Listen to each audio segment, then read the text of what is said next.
And so I stopped drinking during that time because I talked to these jack dudes at the gym, and they're like, buddy, you got to quit partying. If you want to put on muscle, you can't be drinking. And I was like, okay, done. But I still was, this ism was in me. Like I still was a little bit restless, irritable, and discontent. Like even though I was jacked, I had the hottest girl in school. And so I tried pain pills when I went to a party, and it was game over. And I'm thinking, we're going to crash if she doesn't start paying attention to the road. And she just starts crying and just like slow tears. And her mascara's running, and she's not even, it gets me emotional over time, she's not even wiping it. Like she's just staring at it. And I remember thinking, if you could think about what heartbreak looked like in the dictionary, if there was a picture of heartbreak, it would have been my mother's face in that moment. Because I've made my sobriety very public by choice. And I've had people criticize that, by the way. But people in the rooms are like, I think you shouldn't talk about your 12 steps. And I was like, that's cool. But you know, people have been like, because I've been open about that and listen, however you want to get sober is cool. But like, if you want advice on how to get sober not using 12 steps, I don't know, because I can't give you advice that I think there's probably many ways to get sober. This is what worked for me. Here we are, Real Recovery Talk. I am your host, Tom Conrad. In today's episode, we've got Benjamin B. What's happening, everyone? And we got I was going to say young gentleman, but I don't know. How old are you? 39. Oh, so are we. We're going to be 40. I'm going to be 40. I mean, obviously, if I'm 39, I'm going to be 40 at some point. When? January. Okay, so we'll be 40 on Sunday, Ben and I. We're born same day, same year, everything. No shit. Yeah, April 7th. Wow. Anyways, Brad Jensen is here on the podcast, and we scheduled this up a while ago. Here we are in beautiful Orlando, Florida at the NCI convention. What's that stand for? National Nutrition Coaching Institute. Yep. Started by Jason Phillips, and Brad was obvious. You were on the podcast years ago. Yeah, was I? Yeah, probably like 4 years ago. Yeah, that's right. Yeah, it was like virtually though. It was over Zoom. Yeah. And so here we are again, 4 years later. A lot has probably changed in your life. But anyways, before we get into all that, thank you for tuning in on the podcast app, whichever one that you choose to use. And thank you for watching on YouTube. In the end, if you have any comments, questions, or concerns, you could always reach us. info@realrecoverytalk.com. Again, that's info@realrecoverytalk.com. And ultimately, we want to help you turn your mess into your message. And please go on to Facebook and join our Facebook support group at Real Recovery Talk Support Group. Right, Ben? Yes, sir. That's what we're about. Here we are. So, yeah, Brad, you were on a while ago. Long time ago. But we were, it's funny, we were texting, Brad and I were texting probably, I don't know, a month ago, maybe a little bit. And I was telling Brad a little bit about you, Ben, and you guys are literally, I think, the same person. Yeah, we are like the same person. Because I listened to, obviously listened to the story when you told it 4 years ago. And yeah. And there was one of your shorts that popped out the other day that I'm going to ask about it. I'm sure you'll probably talk about it as part of your story. But man, it just like, that feeling in your gut and your heart you get when you like so closely relate to the way that someone was explaining how they felt. I'm like, dude, it's there. Yeah. I'm excited. So let's just get right into it, Brad. Obviously, we'll get into the business side of what you're doing because I think is pretty fascinating, and I know you've grown it pretty substantially over the past few years.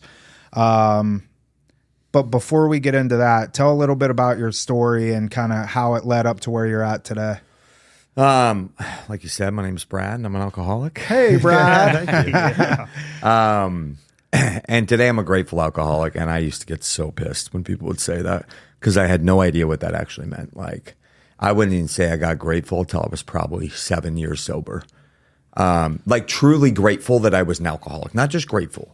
Like, grateful for everything. If you would have asked me before that day, do you regret anything you went through? I would have said, yeah, I do, as a matter of fact. Like, I wish I wouldn't have started at 29 with nothing to my name, nothing. But today I'm truly like, if somebody asked me the same question, I don't regret a single thing. Like everything happened divinely for me. And, and I lived to sit here and tell you guys. So I don't know how deep you want me to go in my story. Where are you from originally? Salt Lake City, Utah. So you've been there your whole life? Yeah. I mean, I've lived out of state a couple times, but in various attempts to get sober. And what age were you when you got clean? 28. Let's see. Hold on. If I can do math.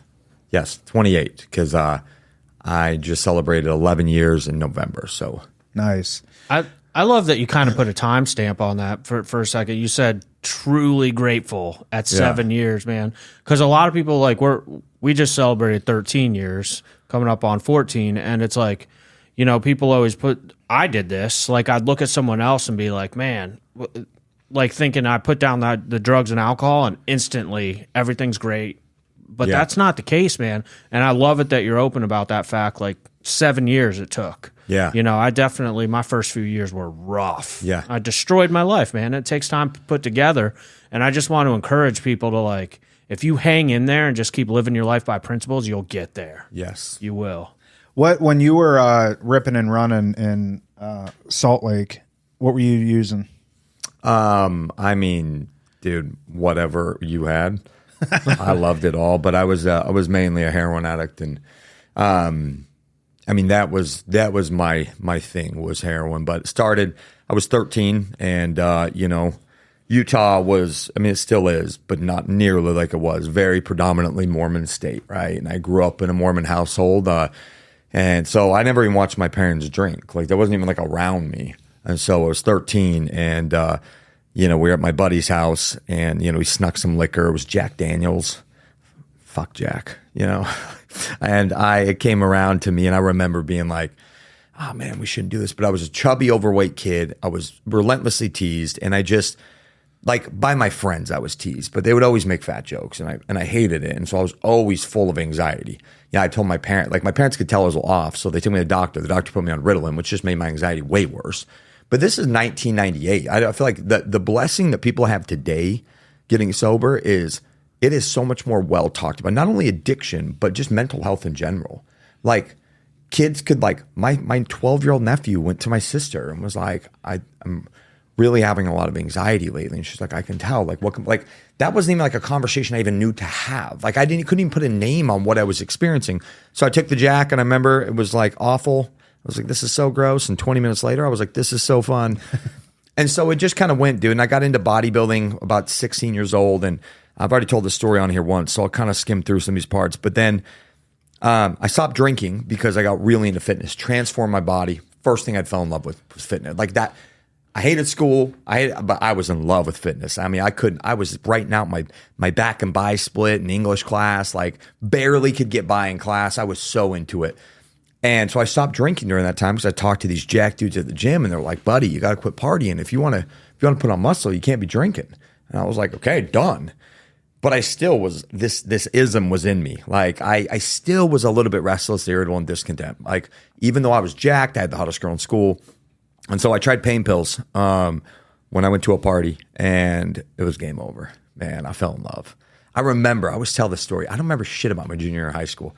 But I remember that house. I remember it was the split level entry house, brown cabinets, red Solo cups everywhere.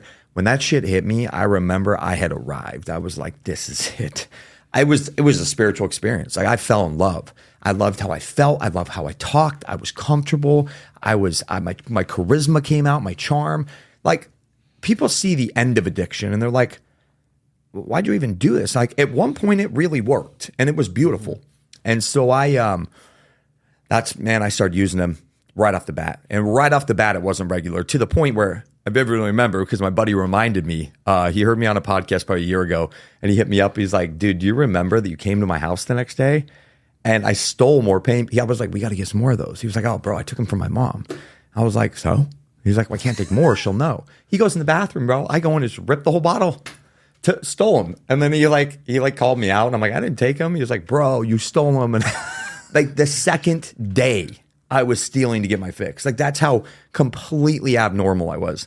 So I was using, got hooked on pain pills, which led to heroin. And, from 18 to 28 was just incomprehensible demoralization, man. So at 28 years old, you found yourself in a position, what was that made you like, okay, enough is enough? I started getting caught. I went to 6 or 7 different treatment centers. I know you guys own an amazing treatment center, so you see the in and out. And man, the first treatment center I went to, I was like, I will stop shooting cocaine and heroin. This is probably a problem, but I'm not even legal age to drink. And I'm sure you guys experience, especially when young guys come in. Like I'm not an alcoholic. Like there's a very big difference. Like I was like, I'll go to an NA meeting, but not an AA meeting because I'm not an alcoholic. Plot twist, I am, turns out. Very much so. And I 6 or 7 different treatment centers, but along the way, and I was in and out of the 12-step rooms. And like, even though I would do the 30, 60, 90, somewhere in there and bounce game for so long, the seed was being planted. And like, it really, really messed with my using, because I knew I would see these guys that I would get high with on the streets, and I'd come in, they'd have 6 months sober. They had some weight back on them. They looked good. And I was like, shit, this stuff works. But I just wasn't willing to do the work. So started getting caught up with the law too. And during that time, if you're not ready to stay sober, you should probably not get in trouble. And then they put me on probation, and they had one condition of my probation, like stop using. And I was like, okay, cool. I vividly remember, we were talking about powerlessness. Sorry, I'm going off on a tangent here. We were just talking about powerlessness in my home group, and talking about step 1. And I vividly remember my PO, I was doing pretty good. I think I had 90 days sober. I was jacked, and my PO liked me. Like, we got along well. And he was like, hey man, I'm out of town all next week. So the following Monday, I want you to come check in. So we'll just do the, standard, UA, but I know you're doing your shit, dude. I was working at a Gold's Gym. He was like, I'm proud of you, man. So just come in Monday and we'll handle it. He told me, I'm going to UA you. That Friday, that itch came back, and I was like, he's going to UA you. Don't do it. Don't do it. And then I'm driving to the dealer's house. And of course, Monday comes around. I go in there, and I'm like, maybe he's not going to P-test me. And he piss test me, and he was like, why are you so nervous? And I was like, oh man, I got high. And he was like, dude, I distinctly told you. I told you, because I was like, I'm just going to casually throw it in there so you don't do anything, man. I really, like, how did you do this? And the problem is, a lot of POs don't actually understand the disease of addiction. No. Like, he was just like, bro, like, are you a degenerate? Like, how did you, like, I told you, Brad. I told you on purpose. So you wouldn't, like, I just want you to, like, all right, stay on your A game. I know I'm going to be out of town. I'm going to P-test you. Wink, wink. And he was just baffled. And to be honest, so was I a little. I'm like, how did I do this? Like, I went back out. So that's when I was like, and I went back to jail. So I kept going in and out of jail. I did, like, I don't know. I'd go 3 or 4 months. It released me. And the last year of 2011, I got sentenced to the whole year. I did 9 months with good time. I was the longest stretch I'd ever done. And I got out, and I remember told my parents, like, they were all stoked. I'm like, this is the time. Like, I'm going to get out. I'm going to do this. And they had found Al-Anon during that time, which was a horrible thing. Uh-oh. Yeah. And, they said, Kay, we're really excited, but if you go back out, we are done. We're done with sport. We're done with putting you in treatment centers. We're done with detox. We're done with everything. We are done. And I was like, got it. 3 days later, I was high. And so I spent that whole year on the streets, because they meant it. They put in boundaries. They said stuff like, if you're high and you come around here, we'll call the cops. I tested that once. My dad was absolutely being serious. And best thing that ever happened to me. And I tell this to everyone listening out there. I don't know if that's the road everyone has to go to, but for me, that was my 9th year of addiction. And I mean, my dad probably spent well over 6 figures in treatment centers. And it was the best thing that ever happened to me, for me in my situation. They reminded me they loved me, but they also said, you're not welcome here. And they cut me off. And so I was on the streets all year. And so it got dark. And during that time, I started using meth, because that seemed like the logical thing to do. It was legitimately like a business move. I was like, you're drooling all over yourself. You can't go hustle to get money. So I'll just use a little meth. And it worked until it didn't, until I was in psychosis. And I genuinely, meth brought me to my knees because of the people it introduced me to. I would do heroin and go sit on some dude's couch and like veg out on food and play Nintendo and fall asleep. This was a whole different life that I wasn't used to. So it got really dark for me. So by the end of the year, and again, I've already told this story on here, so I apologize, but this was what led to now my recovery. Was my mother called me on like November, 15th, and she said, my grandfather passed away. And she said, please come to the funeral. And I was like, yeah, I want to go. And she's like, I don't even know, where are you at? And I was like, this grungy ass hotel. And she was like, I don't even know if I'll be here in 4 days, though, when it is. And she said, well, I'll pick you up if you are. And so she said, just do whatever you got to do to be right. And I said, I knew what that meant. Don't be withdrawing. For you guys who don't know, withdrawals from heroin, I'm sure you guys talked about it, from opiates in general, is gnarly. I mean, you were a heroin addict, right? Yes, sir. I always tell people that don't know, I said, imagine the worst flu you've ever had times 10 with a borderline almost panic attack at all times. Like the anxiety was almost just as bad as the physical for me. I describe it the same way. Like, except on 100 cups of coffee. Yeah. Oh, there you go. know, Yes. Just like shake and shiver. I'm like, man, I had COVID. And I'm like, I mean, this is cute. This is nothing compared to like, because the heroin withdrawals will change your mind real quick. So she picked me up. And of course I was detoxing because I was a homeless junkie who didn't have a job. But I like told myself, I was like, all right, I was just starting to kind of withdraw. And I was like, all right, 4 hours, just get up there. Do one thing right this year. Just one thing. Do one thing right. Just one thing. Just go to your grandpa's funeral. And I was like, shit, man, I'm trying to make calls to get some stuff real quick and nobody's answering.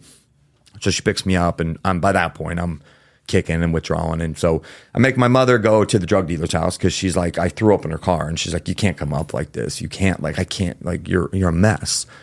So I made her go to the drug dealer's house and she told me in the backseat of her car, by this point, we're going to be late. So I got in the backseat of her car and she said, do whatever you got to do. And so she's watching me the whole time in the rearview mirror. And I'm thinking, dude, stop looking at me. Because you guys who don't know, it's a very gory scene to shoot dope. It's just blood and I had no veins by that point. And I got a tourniquet and there's a spoon. And it's just like, it's not a pleasant scene to watch. It's not like I went back there and snorted something. Like it was like a whole scene, blood dripping all over her seat. And she's watching in the rearview mirror the whole time. And we're driving.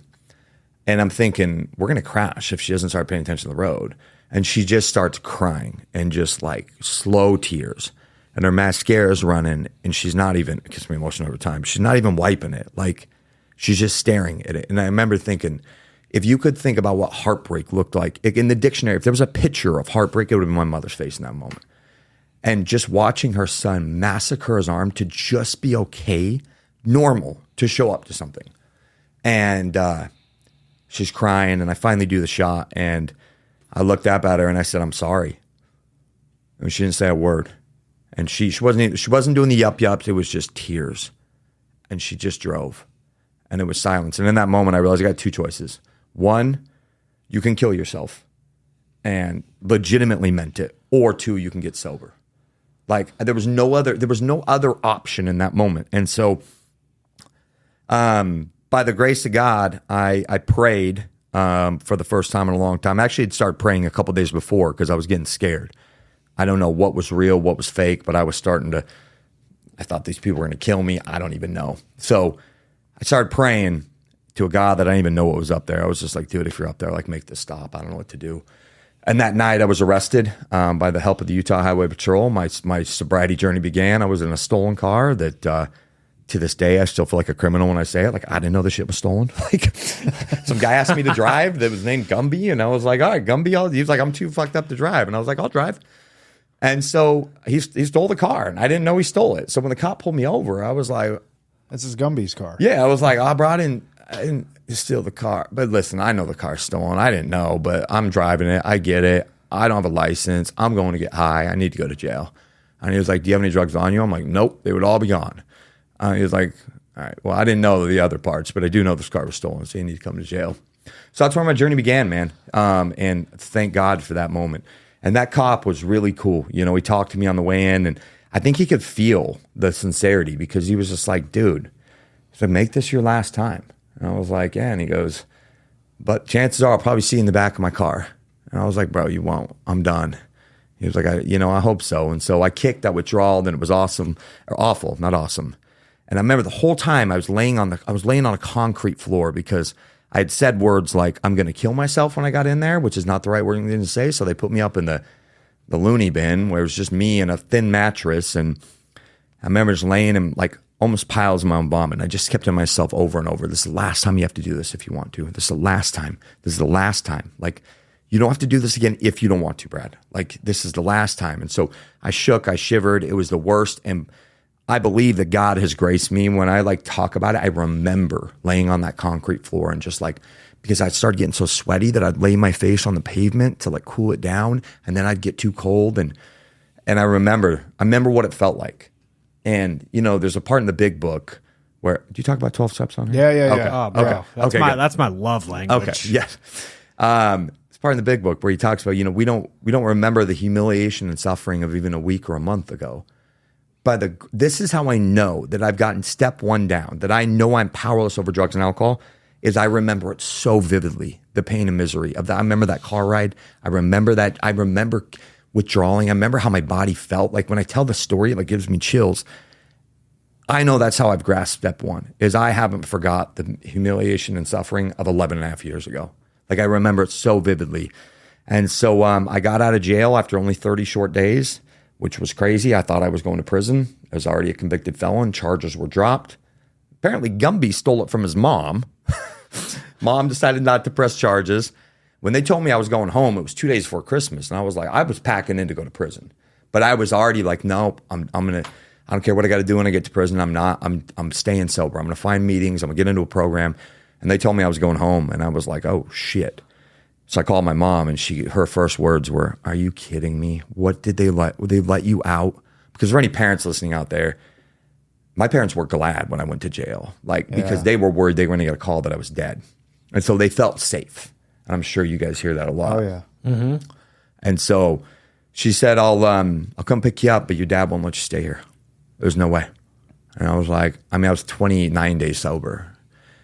And she said, but I'll take you to a meeting. So she dropped me off at a 8 p.m. meeting, and went to the meeting, identified as a newcomer. And some guy, when he was leaving, was like, do you need a ride? And I was like, sure do, but I don't have a home. And his first words were, oh, shit. Shouldn't have offered that up. He goes, he was locking up. So it was just me out there, no coat on, shivering in Utah in the snow. And he's like, what's your story? I'm like, I just got out of jail, man. I'm like, I promise, dude, I'm trying to stay. So I just don't know where to go, dude. Like, where can I go? And he was like, you can sleep on my couch for a couple of weeks, but you're going to get up tomorrow. You're going to hit this 8 a.m. meeting, and then you're going to go look for a job. And I was like, all right. And that guy, I only stayed with him 2 weeks. I went and waited tables, got enough money, found a room to rent, and super grateful for him. Unfortunately, I guess he's homeless and back strung out, but oh, no. Super grateful for him. He gave me a chance, and that's all I needed was somebody just to be like, hey, you can sleep on this couch, but you're not staying long, but just enough to give me a buffer that, waiting tables, I could get some quick money. And then I found a room to rent from somebody else in the program. And dude, it's just crazy to even talk about that time. Like, when I was talking about the grateful alcoholic, I was pissed the first 5 or 6, maybe even 7 years. I'm not pissed. The first year I was. But as I looked at these people I went to high school with that were my same age, by the time I was 30, they had good careers. And these are people I partied with. They just didn't go the route I went. They just kind of gave it up when they grew up. And I watched them have wife and kids and the white picket hat. I was so bitter. And it took me I was always frustrated. Once I started in business, I was always kicking myself that dude, you wasted 10 years. And now you're having to grow up in your 30s, where my buddies were already doing this in their early 20s. And it already created a lot of success. And so when I still hung on to that for a long time. I was grateful that everything alcoholism had taught me, but I was not grateful that I got a late start on life, I felt like, And then I realized everything happens divinely how it's supposed to. All right, Ben. Bro, we are the same person, dude. That's wild. Don't get me wrong. People sit down, I can relate, but literally, it drives me crazy when someone's like, "Oh, I could totally relate to that." When you're in the beat, but bro, damn. Between Gumby, I had a guy named Outlaw. You know what I'm saying? My parents getting into Al-Anon, worst day of my life, dude. Worst day, huh? I want to throw something in there. Hang on a second, just to keep that thought. Tell them about what your mom said to you, because I think that before you got clean, and I think she was already, she had said, I want to spend this time with you because... Oh, yeah, man. God, I have a hard time talking. And she didn't tell me this till I had, I don't know, man, 7, 8 years. And she was finally able to say this to me. But she told me basically along the lines of she had let go. Like you said, I love you, but I'm not going to participate in this anymore. And it breaks my heart to talk about this, man. But she basically said to me, she's like, I knew you were going to be high. And to me... she just explained, it's hard for me to say exactly what she said, but she was telling me that, she said, whether my son is high or not, I'm just going to have this moment with my son because he's already dead. Yeah. And just treasuring the moment that I was still there physically. And man, it's hard. Like you were describing your mom looking at you in the back. There was a point where my mom, the ambulance had already been called to the house a couple times that week, maybe, and it happened again, dude. And rather than like bothering fire rescue and the EMT, she's just like, I'm just gonna lay here on the garage floor with my kid and just keep my fingers on his neck and make sure he has a pulse and he breathes every once in a while. Yeah. You know, and like, because it was just so repetitive, dude. And to hear that stuff from mom, it's like, it's gut wrenching, dude. Absolutely gut wrenching. There was something that you said that jumped out to me, and I'm curious your take on it. And honestly, like, I in a way, like, want to make an assumption, but you had talked about the suffering of even a week or a month ago. Like, we forget. And that's a quote out of the big book. But you're clearly heavily and well-versed in Alcoholics Anonymous and 12 Steps, dude. Like, I, for myself, would say, like, I could forget. However, I'm left to assume that you keep yourself so involved with service and 12 Steps that, like, are you maybe not giving credit to the fact, like, you see all these newcomers coming in and, like, because I was thinking about that, dude. I'm like, because I feel the same way, exactly like you said, like, to the point, you know, the problem's been removed. Yeah.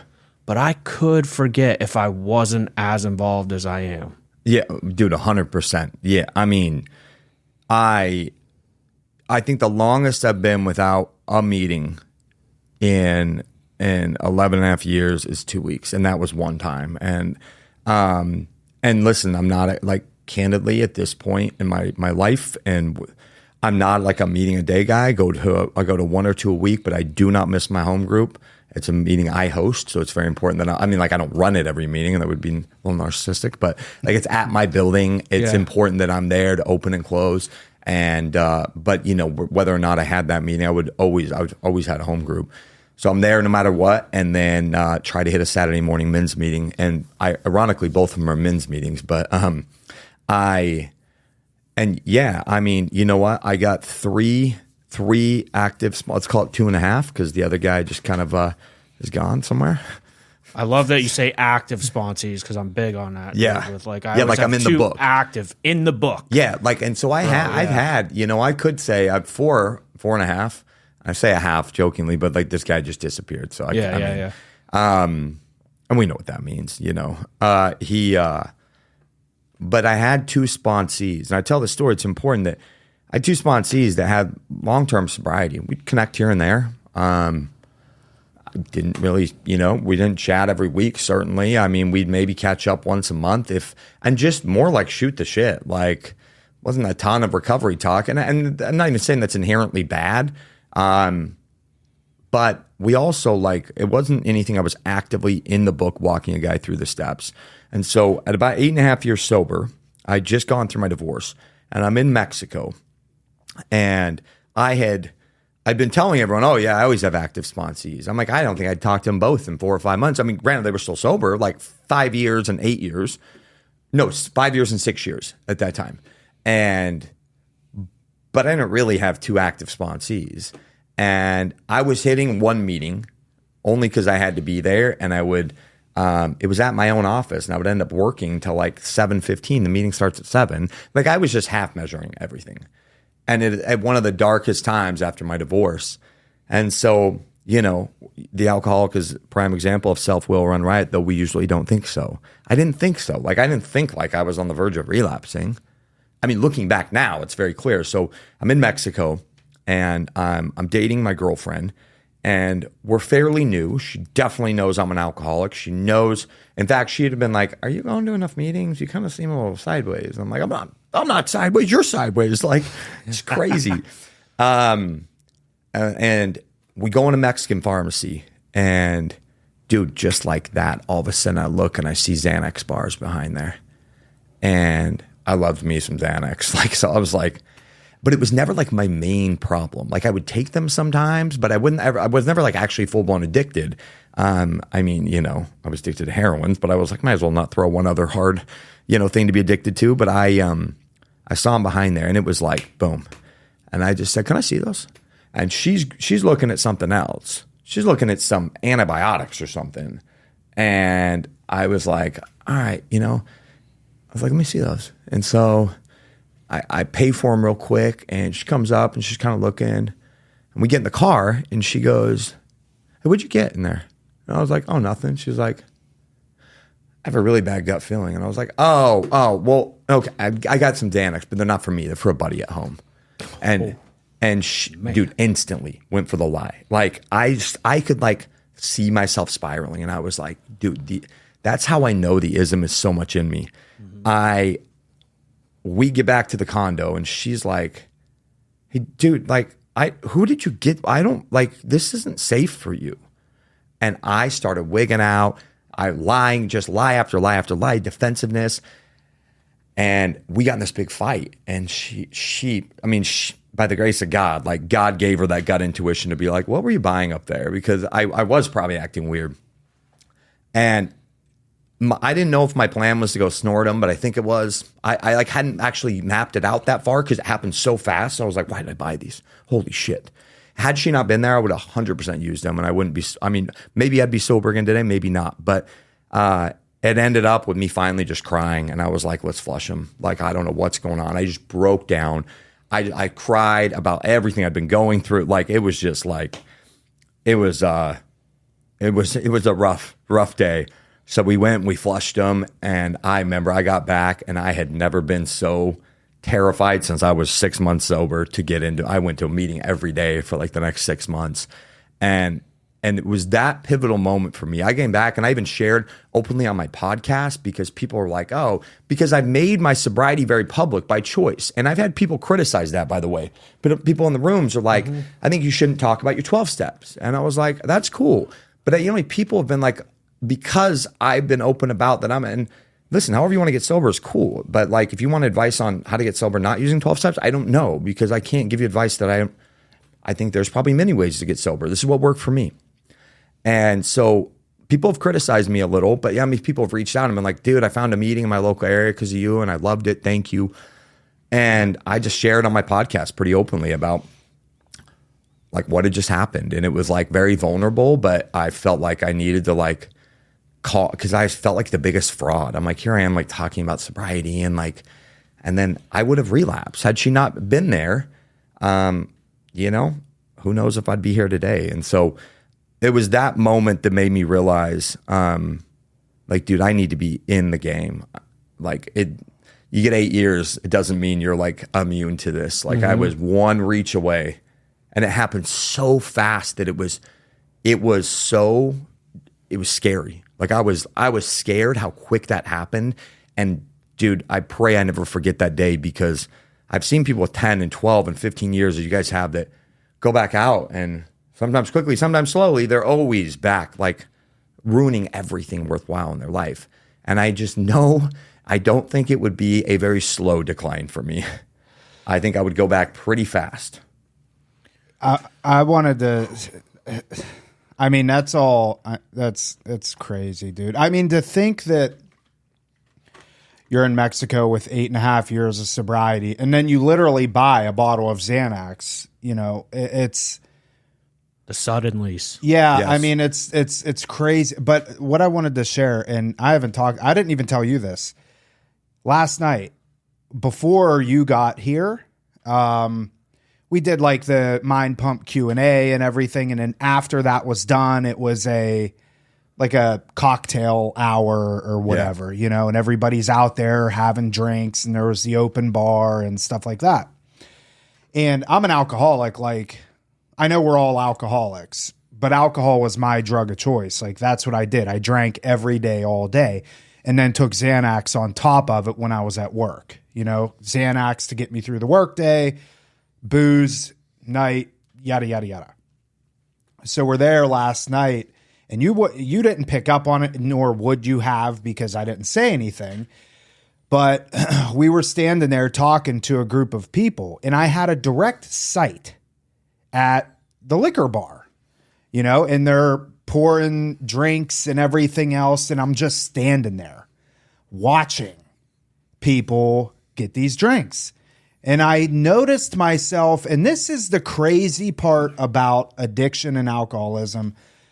I started to like salivate, you know what I mean? And like, I didn't taste it because they weren't serving Budweiser and Jack Daniels, which I love Jack, you know? I couldn't taste it, but I could tell that like, whoa, this is not good. And I turned around and I positioned myself to where I was looking the opposite way. And now I'm looking like towards the pool area. You know what I mean? And I wanted to share that because, you know, I'm coming up on 14 years sober. And still to this day, like, it'll hit you. And, you know, had I not, or, you know, depending on where I'm at or where I would have been in my sobriety at that point, you know, who knows what would have happened? Or if I didn't have the wherewithal or the mindset of this is fucked up, you better change just your position to look the other way. Like, who knows what would have happened? Now, granted, I'm here with Ben. You know, we practically are with each other 24/7. He's sober, I'm sober. So I was okay, but having that awareness, I think, is very important. I want to tie this into something you said earlier and tie it into this specifically. You talked about how some people might frown upon you, like being open about being in recovery, the 12 steps, stuff along those lines. And I understand the traditions and stuff like that, anonymity, you know, and I get where they're coming from, but I'm more with you. Like, obviously, you know, we're doing the podcast stuff and whatnot. And like, to throw it out there, man, the fact that the three of us, I'm going to chime in on this too. Like, Tom's sitting here being open about that last night. You're sitting here, you had 8.5 years and bought a bottle of Xanax. I don't know if we ever talked about this, but along similar lines, without going into, I don't know how much time we want to spend on it detail-wise, but the short version is Tom asked me to come over to help him with a family member who had a crap ton of pain pills. And we're going through them to get to dispose of them. And we come across 2 60-milligram original oxys. Ooh. And this was what? It's like an antique item. Bro, this was like a year and a half ago? Yeah. A year ago? Yeah. Dude, do you know how bad I wanted to like somehow steal those from Tom and be like, pff, like, yeah. And I want to be open about this because, dude, and thank you for bringing this up because, like, people, just to be straight up, have a tendency to look at guys like us. You know, you're one of the speakers here at NCI. We have the podcast. You know, people look up to us in sobriety. But to sit here and be vulnerable human beings and let people know that we struggle too, and these thoughts do come across, hence the amount of intense work that we have to do consistently over the years. I mean, dude, I'm right with you. Like, and Tom's the same. Like, I go to my home group every week, which is a men's group. And then also, you know, I always, to the best of my ability, make sure I have 2 active sponsees going through the book. I spend more time doing that than I actually do going to meetings nowadays. Yeah. And then, you know, once in a while you get asked to speak or you hit another random meeting. But, you know, just the consistency of like what you said, it's been years, man. But like, I can't let up on this work. And it doesn't mean, and when I say the problem's been removed, it says that in the big book. Yeah. Like, it's fleeting and soon lost at this point. But like, the 3 of us being able to sit here with the amount of time that we have over 3 decades and admit that we've all come across, you know, had that phenomenon of or the obsession, I should say, you know, I think it's really important to bring that up, dude. Yeah. We're not immune. Well, no, and there's, you know, I see these guys, like I said, with 10, 12 years that go back out and, you know, I think there's a part of you that's like, well, that's not going to be me until it almost happens. You're like, oh, that could easily be me. I'm one drink, I'm one arm reach away, just like everyone else.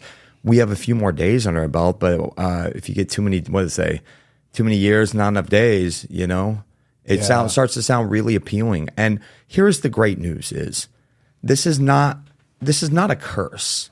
When I am involved, like, meaning the fact that I've had somebody say, that's a normie, that just sounds like shit. Like still at this point, you got to do all that. I mean, every Sunday I'm meeting with a sponsee or 2 sponsees, and he was like, doesn't it kind of just get lame? And I was like, no, bro, it's not a curse for me to have to do this work. I'm a better man. I'm a better boyfriend. I'm a better dad. I'm a better leader. I'm a better businessman when I am living the program. And so that's like, and it's not like I have to spend 20 hours a week doing recovery. When you live the 12 steps, it's like you said, dude, for me, meetings are fine, but I was going to a meeting every week, not missing it, and almost got loaded.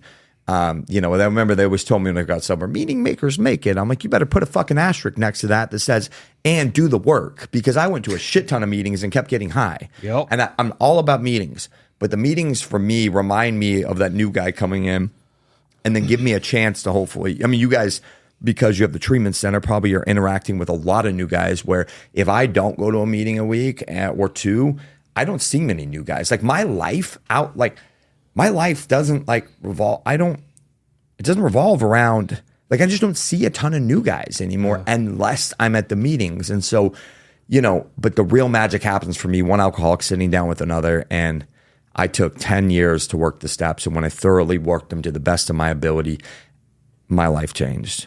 And so I'm super passionate about them. I'm sure you already know this, but to clarify for anybody that works in the industry that we do, I do not count this for my recovery because I'm not giving freely of myself. Yes. It's, I personally have to take the time to give freely, selflessly. Yeah. Because otherwise for me, don't get me wrong, working in this, I give my heart the same way I do. However, I'm getting a paycheck. Yeah. So I can't count it for myself spiritually. I just can't. I want to touch on this before, because then I want to move on to kind of what the life that you've built for yourself now. In terms of the anonymity and the traditions and all that stuff, we're in a different time now. Yeah. We're blessed to have social media and podcasts and all these different media outlets, blessed and cursed, but let's call it what it is. It's a blessing. I was at a treatment center in Jacksonville, Florida, probably, I don't know, what was that, a month ago, doing a presentation. And part of the presentation is talking about the podcast. And this is a funny story. I'm standing up there in front of probably 30 dudes, and I see these 2, what seem to be knuckleheads, no offense, they looked like you. Covered, and I love my tattoos. They looked like you. They had the neck tattoos, the face tattoos, the teardrops and everything, right? And they're sitting there, and they're giggling and talking while I'm up there doing this presentation. And me, in typical Tom fashion, and Ben can attest to this, I don't pull any punches. I'm like, what's up, guys? I'm sure everybody else in this room would love to hear what you guys are talking about. And they looked like a deer in headlights. And they were like, oh, no.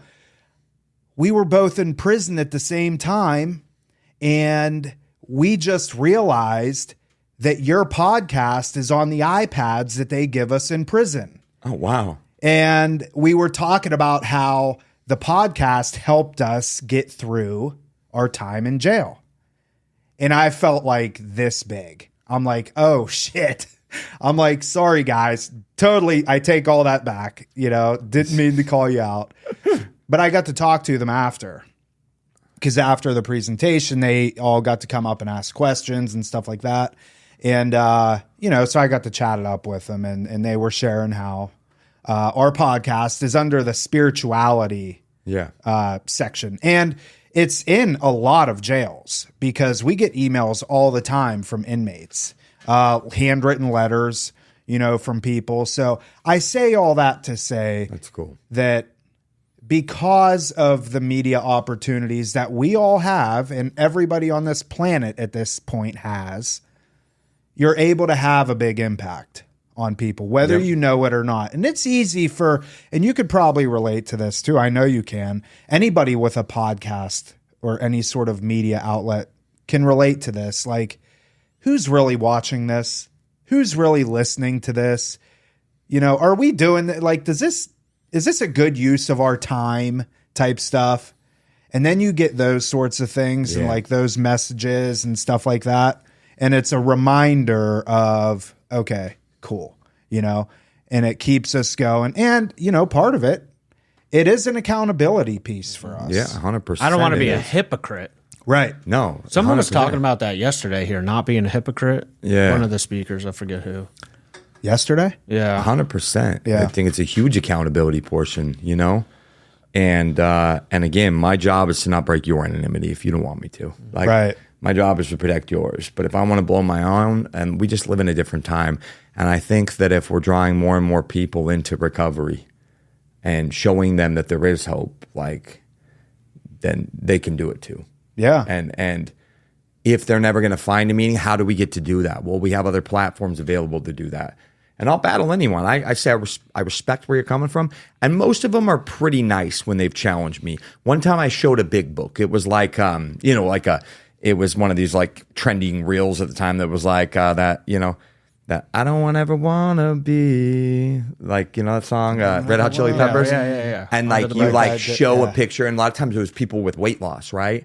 And like, it was like, gosh, I'm trying to get, and the whole point was like, I don't want to go back to be that person. And then it like skips in, and then it was like a little bit of like a different song. And so I did it with like my mugshot, and then I like one of me holding a big book, and the comments, people were angry about it. And I was like, dude, you know how many other people messaged me and were like, so does that shit work? Like, what was that? Like, does that AA stuff really work?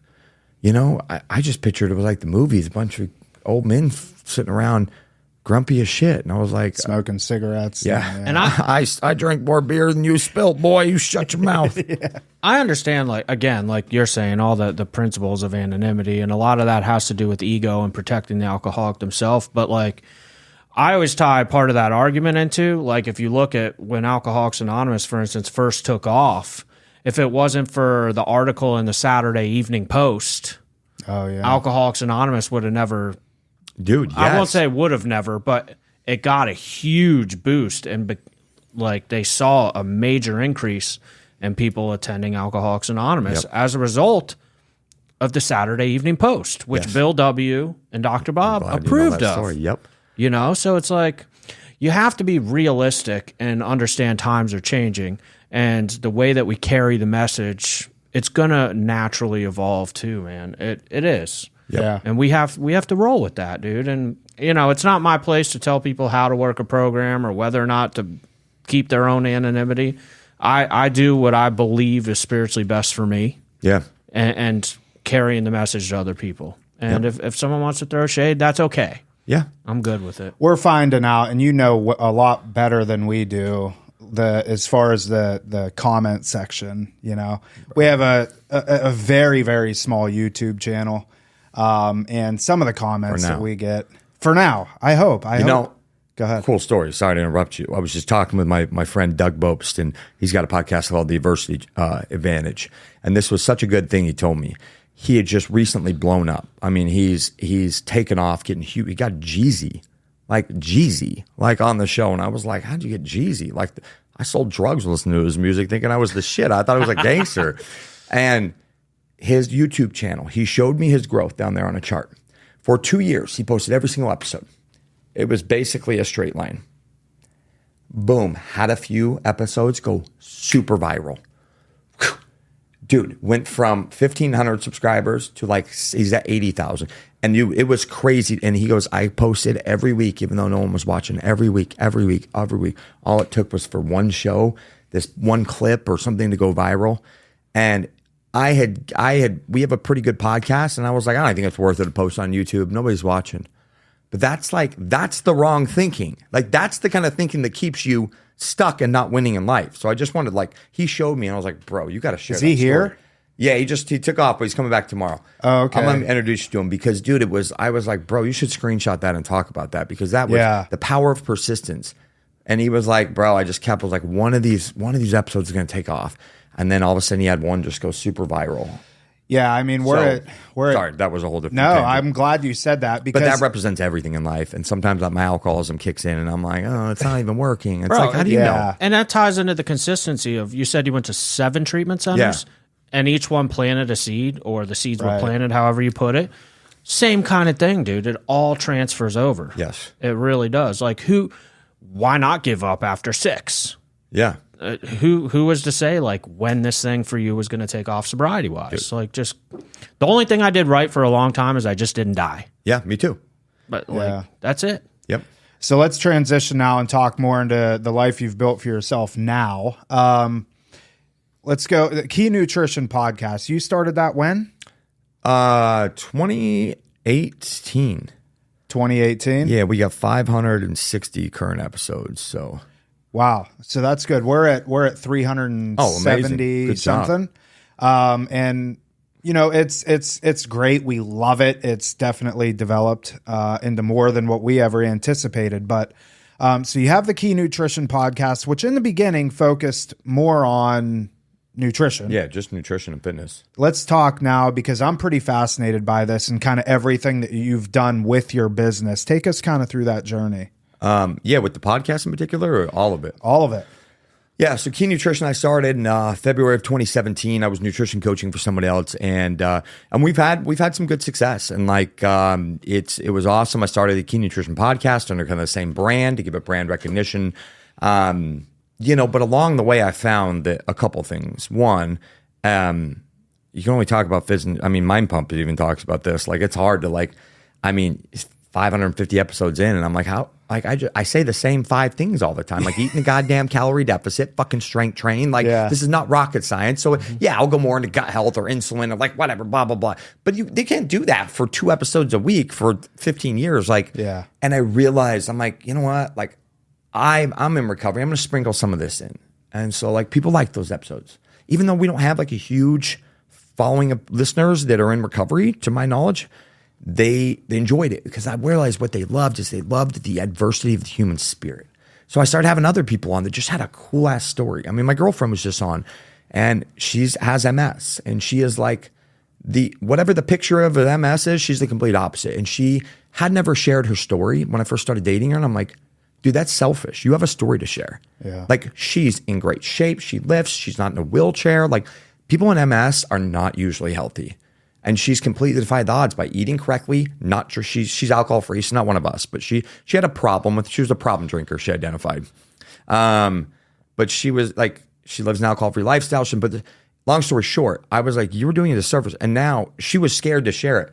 Now all of a sudden she came on and talked about that. That had nothing to do with fitness, nutrition, but people loved to hear her story because it's so inspiring that somebody that was diagnosed with MS and in a goddamn wheelchair is in peak physical condition, great shape, lives her life like on her own terms, has occasional fatigue, but that's it. And I realized like that's what fires me up. Not that I don't like talking about fitness and nutrition. I do still, but I'd be lying if I said that I like talking about as much as I did 10 years ago or 5 years ago or 8 years ago. I still enjoy it. And I think there's a message there. But what I love talking about is like just battling through hard shit. You know, I like talking about the emotional, mental, and spiritual aspect of this. So I was always kind of trying to wrap that into Key, but it was hard because like we only have so much time in an online check-in or a phone call to kind of go over like, why'd you eat like an asshole again? Like, all right, like what do we got to tweak your macros, or here's your new workout. Let me explain it to you. And so I created this program called the Next Level Experience. And to be honest, like I have a huge debt of gratitude for Alcoholics Anonymous for that, because I took some of the core principles, because people kept asking me, how did you do this? I'm like, I went to AA, but I worked these things called the 12 steps, and somewhere along the way, my life completely changed. And they're like, well, but how did you like get to the, level you're at and success today? Or I'm like, I worked the 12 steps and my life changed. Like, I don't know. Like that's how much I never thought I would be in the position I'm in. Never. And I owe it to the 12 steps. And through that, yes, obviously I've tried to acquire some business skills, but it all comes back down. If I'm living the principles of those 12 steps and I am determined, I will crush it. And that doesn't mean there won't be a lot of setbacks. So started this program, which is a deep dive. And, there is some core tenets, like there is like an amends process. I never ripped anything off strategic. And I'm not talking to alcoholics, so it's a little different. Like they don't have, a laundry list of amends. I'm like, oh, you owe your sister. That's it, huh? Just one person? Like my first round I went through, I was like, oh, I had like 80 people on mine. I'm like, okay, I got to change how I do this. So really we started having to do like amends letter to themselves. And that's been successful.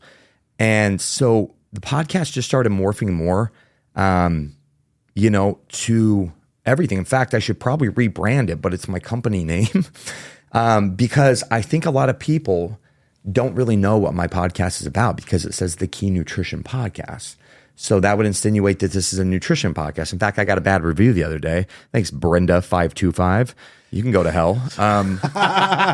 She was like, lame, thought I was going to get fitness nutrition. And then all it was two guys talking about how to overcome obstacles in your life that had nothing in capital letters to do with fitness nutrition. Because my new co-host is my buddy Craig, and he's a therapist. And we just talked about overcoming, like, purposely putting yourself in hard situations. And yeah, we didn't really talk about fitness nutrition much, but we talked about like, why do I do a cold plunge? It's not that I think a cold plunge changes your life. It's what it represents for me. And like to put myself willingly in hard positions. So we talked about all these things I want in my life. The real answer is not the tactics. It's who do you have to become to achieve these things? That's always the question I'm asking myself. And the real is all this extra abundance I want to create. And yes, some of it's material and that's okay. But it's also more of an abundance of love in my relationship, and create more financial freedom so I can actually spend more time with my kid. Like I have 50-50 now and I feel like I'm burning the candle at both ends. And I said, who do I have to become? I have to become someone who does hard shit, who doesn't walk away from fear, walks through the fear, someone who is spiritually fit, because if my ego starts running the show, I will have some success and then quickly burn it down. I've learned that the hard way. I started listing all these things of who I have to become. I'm somebody who's gritty, but yet graceful with myself. And I started listing all of these things. So that's what we talked about on the podcast. And this girl apparently hated it.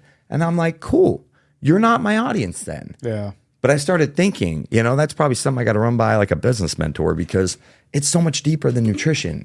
And I think that's what people need, even when it comes to fitness nutrition. That's like, really, it's all the other shit.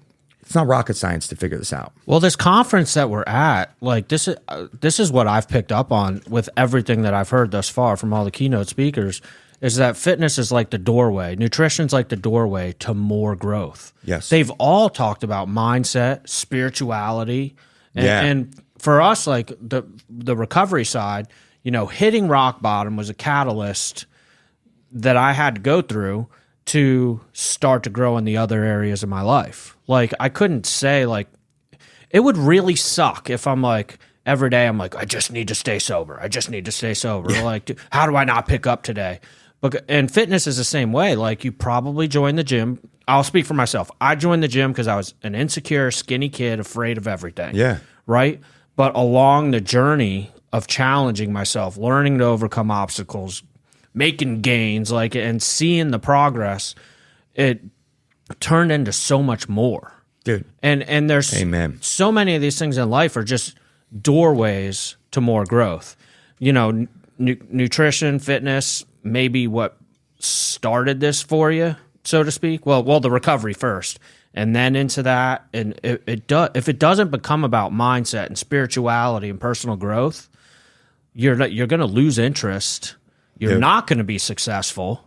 That's the starting point. I've always said, if done the right way, which means you're really digging into the deep internal factors of why you got overweight and out of shape or skinny or whatever it was in the first place and you weren't taking care of yourself, is if done the right way, a fitness journey, at the end of it, the physical results will literally be the icing on the cake to the person you became. You're someone who learned patience, because this shit takes more patience than you can ever imagine. It takes more consistency than you think it should. Like I have clients like start eating better. They're like, why is the weight not just falling off? I said, because the minute you can accept that it is exponentially easier to gain weight than it is to lose weight, you will start to win the game. It's this resistance that it should be like an even 50-50. No, it's for the vast majority of people walking planet Earth, it is far easier to gain weight than it is to lose weight. And then you have outliers who are naturally skinny, and it's much easier for them to lose weight than gain weight. But either way, they don't usually want that. Especially if it's a dude, they want to put on the muscle. But this resistance in that, man. And if you just dive into this and do it right, you will learn so much about yourself. You will be so proud of yourself. And, you know, I remember early on my recovery, they said, we probably got to wrap this up. Sorry, huh? They said, I was struggling with self-confidence. And this guy goes, well, that's because you don't do anything worthwhile. And I was like, I'm trying. He said, you know how you build self-esteem, Brad? And I said, how? And he says, you do esteemable acts for yourself and for others. That's it. And you repeat that over and over. And by the end, you have self-esteem. You want this quick fix. And he said, it might take you a couple years in here in recovery. Esteemable acts for yourself and for others always stuck with me. And so that's being of service. But the esteemable acts for myself is sticking to my commitments. If I say I'm going to do something, do it. Doing hard shit, like all of this stuff. And fitness has been such a gateway for that. And there's so many parallels with recovery too. Yeah. It's doing the shit I don't want to do most days, but when I do it, I feel a lot better. I don't ever when my sponsees are coming over, I rarely am like, yes, 5 minutes, they're on their way. I'm like, get the coffee ready. God damn it, I have to meet with them again. Fuck. And I say the same thing. And then when they leave, I'm like, oh man, dude, I fucking love this shit. Yep. I don't even know if they got anything out of it, but I'm on fire. Yep.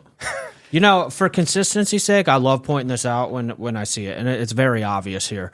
You mentioned earlier, telling your story, that, you know, you were starting to rebuild your life at 30 years old, and you mentioned that you watched other people start to do it earlier, like the people you grew up with or your friends or whatever, and you felt like you were behind. And then you tied it into saying, oh, how'd you get where you're at today? I don't know. I did 12 steps. Yeah. Like, we get a lot of young males at our facility that would absolutely aspire to be where you're at today, both the way that you appearance-wise, professionally, all the above. And the fact that you basically what I'm picking up on is like saying you're successful today because of recovery principles in your life first. They all want to skip they come ask, or they'll say it to us, and I hate it when I hear this. They're like, I don't have time to go to meetings or work with a sponsor. Yeah. I need to go build my life. Yeah. What they don't realize. I want to. Oh, dude. I'm like. That's what will build you your life. Like, I want to slap them. I'm like, no offense, because I try to like keep my ego at bay. My life, if you looked at my calendar, will run circles around you. And guess what I'll always make time for? The one thing that gave me the life, you jackass. Like, do that first things first. When I put that first, man, my life is super busy. I've been able to create some good monetary success. But like all that shit's the icing on the cake. I've also had more money in my bank account and been more miserable like in the last couple of years. I mean, that was a prime example when I almost relapsed. We were doing a little better than we're doing now. But I have my life today because I'm willing to put my recovery first. And when I don't, like shit quickly starts to slip. Like, that's what gives you the life. I hear people say that, and I'm like, shut up. Like, just, dude, you don't have an hour a day? I'm like, okay, bud. Yeah. We hear it all the time, man. And I wish you, like you're saying, I just want to hit them. Yeah. Because you know the solution. I got to come out and you speak know how they got it. Yeah. Bro. Oh, dude, absolutely. I wanted you. Yeah. I mean, anytime, open door. Like, catch a workout with our clients. Yeah. I don't know if we've mentioned it, but we like built a gym on. You showed me. Oh, okay. Yeah, back when I worked with a client for a minute. Yeah. So. Yeah. So the one thing that I do want to say, and then we're gonna wrap this up. Yesterday we had the opportunity to interview Sal from Mind Pump. Such a good dude. And when we finished that episode, you know what he said? He said to us, he was like, that's one of the best interviews that I've ever done. And I'm like thinking to myself, how's that possible? Talking to a guy that has done hundreds, if not thousands of interviews up to this point. And he says to us that that's one of the best interviews that I've ever done. And I think that it's because he got so used to just talking fitness and nutrition. And when he comes in here and it's everything kind of but that, you know, we went into spirituality, we went into mental health, we went into trauma, we went into EMDR and ketamine therapy and just all the things that he, I think, doesn't really get an opportunity to talk about. No, because people want to talk to him about fitness. Yeah. And when we wrap that up and he said that, I'm like, damn. You know what I mean? Because that's Mind Pump. I've been listening to them for years.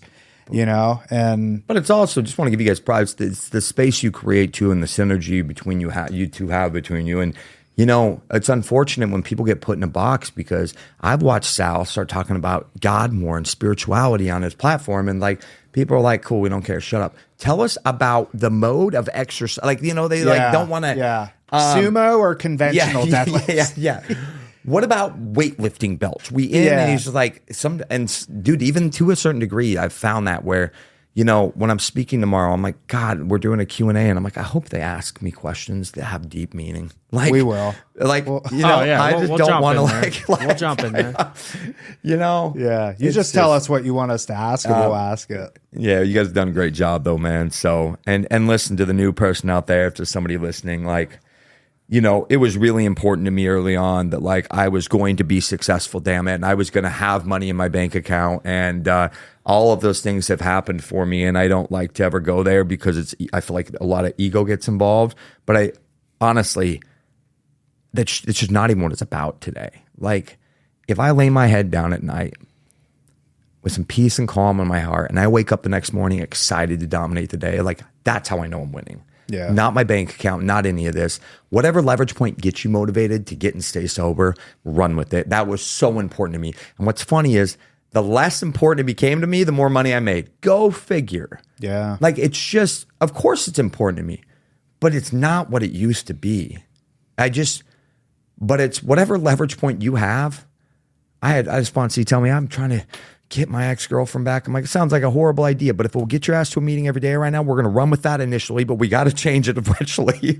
And of course, he gets sober, and then he didn't want the girl back because it was incredibly toxic. And I was like, give it a year, bro. And he did. Yeah. So, but there is hope. There is hope. And you don't have to, you can not only get and stay sober, but you can build a life beyond your wildest dreams. Yeah.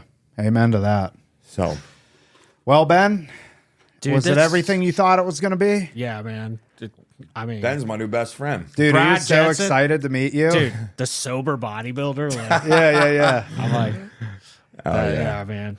Any final thoughts, Ben? No, not. I'm sure. The cool thing is, man, for me is I know that we're like going to hit the record button off here soon, but like getting to spend the next couple days, man, here and getting to know you more. And it's just, this last few days has just been a phenomenal experience for me. And he wasn't going to come. Dude, I'm like, Ben, I'm telling you. I needed this. You know what? Let me say this, dude. You know what I've gotten out of this? I feel inspired. Yeah. To seek God. Oh. By coming here. The message that I've gotten from speaking with, listening to the Mind Pump guys, Sal, you, like, and just looking at all these people that I'll call it what it is, man. If you're someone here that's speaking here, you're a mentor of mine. Yeah. Like, you're somebody that I look up to, and to hear all the principles that everybody's implementing, seeing where they're at professionally in their life, the obstacles they've surmounted, like, I'm like, I've got this assurance this week that like maybe I'm on the right path, and there's more to come. Like, that's what I've gotten out of this, is assurance this week, and wanting to like seek God's will more, dude. And I know we got a jet, but like it is. But you guys, you got this experience because I'm just big in this. I'll say this, like a friend told me this like 3 weeks ago, and I'm telling you, it's not left my mind. Every decision I've made, and mainly with business, but has been revolved around this one sentence: am I playing not to lose, or am I playing to win? Because some shit happened in my business. 3 coaches left, my top ones, took all their clients, legal shit, ugly. It just got so nasty with my recovery, and I wasn't going to win anyways, I don't think. So I just dropped it all. I said, but overnight almost, I felt screwed, but guess what? I had a part in all this when I finally worked through my resentment, and a lot of revenue gone, and a lot of profit gone, like overnight, dude. And really 2023 was an ass kicker for me financially, and just in the business side. And yet, like, we made it through, but I was playing not to lose ever since then. Every decision I make was like trying not to lose. And he said that to me, and he goes, that's why you have so much resistance. And I was like, you know what? Fuck it. That's right. Every decision I make now, I'm not playing to win, and I'm like ponying up, and I'm investing some money in some new things and going, because I'm like, I'm sick of it. I'm playing to win. You guys showing up here and paying the amount you did was playing to win. So no wonder you're winning. Like, you showed up, you ponied up the money, and you came here and did it. And probably everything in your body was like, I don't even know if I'm going to go. We're not probably going to get anything out of it. Like, I don't know. And now Chris Powell's come on the show. Super nice guy, Sal. Like, it's just, I mean, I look like a peon compared to these guys. But that's, I just want to say that. That's why you're having such a good experience, because you guys like ponied up and worked through the fear, and you came to play to win. Yeah. I love it. Well, that's what I told Chris Powell. And I just walked up to him. I'm like, hey, dude, you don't know if you don't ask. And we told him about the podcast. Dude, didn't even finish the sentence. He's like, I'm on. I'm like, damn. And he is a good dude. Yeah, like, you could tell. He's a good soul. Yeah. He does not care about the whole fame, and you'll talk to him. I've always known that I've known him lightly, and I've chatted with him more. But Chris doesn't give a shit about the fame. He doesn't care about any of that. And that's why I've always been attracted to what Chris does. Yeah.